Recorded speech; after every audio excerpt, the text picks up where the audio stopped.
നിരവധി മത്സ്യത്തൊഴിലാളികളുടെ ജീവനെടുത്ത മുതലപ്പുഴി അപകടങ്ങളിൽ ഉത്തരവാദിത്വമില്ലെന്ന് അദാനി ഗ്രൂപ്പ്. മുതലപ്പുഴയിലെ പുലിമുട്ട് നിർമ്മാണത്തിൽ അപാകതകളാണ് അപകടങ്ങൾക്ക് കാരണം. വിദഗ്ധ സമിതി ഇക്കാര്യം കണ്ടെത്തിയിരുന്നു. ന്യൂനപക്ഷ കമ്മീഷന് നൽകിയ മറുപടിയിലാണ് അദാനി ഗ്രൂപ്പിന്റെ വിശദീകരണം. സർക്കാർ നിർദ്ദേശിച്ച ഡ്രഡ്ജിംഗ് നടത്തിവരികയാണെന്നും അദാനി ഗ്രൂപ്പ് അറിയിച്ചിട്ടുണ്ട്. മുതലപ്പുഴി അപകടങ്ങളിൽ ന്യൂനപക്ഷ കമ്മീഷൻ എടുത്ത കേസിൽ അദാനിയെയും കക്ഷി ചേർത്തിരുന്നു. ആദിൽ പാലോട് ചേരുന്നു കൂടുതൽ വിവരങ്ങളുമായി. Adil Palode, very good morning. അങ്ങനെ അദാനി കൈകഴുകിയല്ലേ?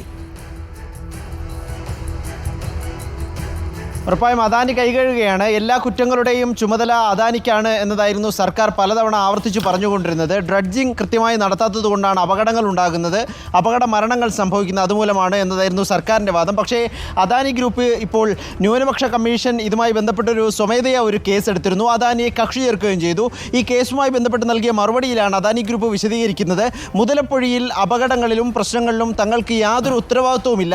നേരത്തെ തന്നെ മുതലപ്പുഴയിലെ പുലിമുട്ട് നിർമ്മാണത്തിൽ അശാസ്ത്രീയതയുണ്ട് എന്ന് വിദഗ്ധ സമിതി അടക്കം കണ്ടെത്തിയിരുന്നു. അതിനെ തുടർന്നാണ് ഈ അപകടങ്ങൾ ഉണ്ടാകുന്നത്. സർക്കാർ പറഞ്ഞിട്ടുള്ള ഡ്രഡ്ജിംഗ് തങ്ങൾ പൂർത്തിയാക്കി വരികയാണെന്നും ന്യൂനപക്ഷ കമ്മീഷനെ അറിയിച്ചിട്ടുണ്ട്. ഏതായാലും അദാനിക്ക് ഉത്തരവാദിത്തമില്ല എന്ന് പറഞ്ഞതോടെ സർക്കാരിൻ്റെ ഇതിലുള്ള മറുപടി എന്താകും എന്നതാണ് പ്രധാനം.